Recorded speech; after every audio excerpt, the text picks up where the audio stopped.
ምን እናንተ ይሄ ነገር ውሸት ነው በሉ እንጂ እውነት ነው አትበሉ። ጭራሽ እኔ ይሄንን ነገር አላምነው። ሄርሜላም ሲጀመር ታደርገዋለች ብዬ አላስብም። ለምን ጭራሽ ሄርሜላ አፍቃሪ መጣ?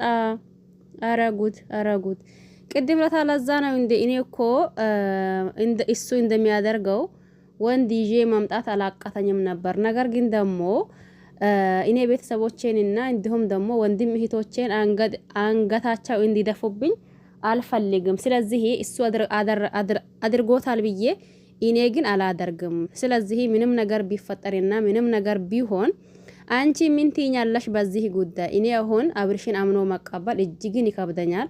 ከአንድም ሁለት ጊዜ ከሁለትም ሶስት ጊዜ ልቤ ሲሰብረው ቆይተዋል። እኔ ደግሞ ሲነግረው ነው ይህንን ነገር የሚያደርገው።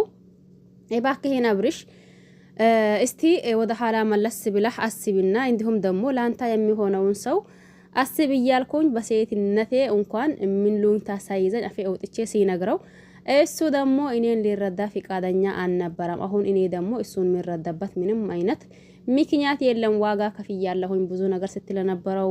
አሁን ሌላ ወንድ ልታመጣ ነው ወይስ ደግሞ ይሄ ነገር ውሸት ነው? በሉ እናንተ ቤተሰብ ማለት ነው እንዴ። ከድሮ ጀምሬ ሲነግራህ ነበርኩኝ። እባክህን ለሄርሜላ ያለኝን ፍቅርና ያለኝን ስሜት ታውቀዋለህ። ከዚህም በፊት ነግሬህ ነበርኩኝ። አሁንም እባክህን እንደምንም ብለህ ከሷ ከልጅቷ ጋር አገናኝኝ። እባክህን ለኔ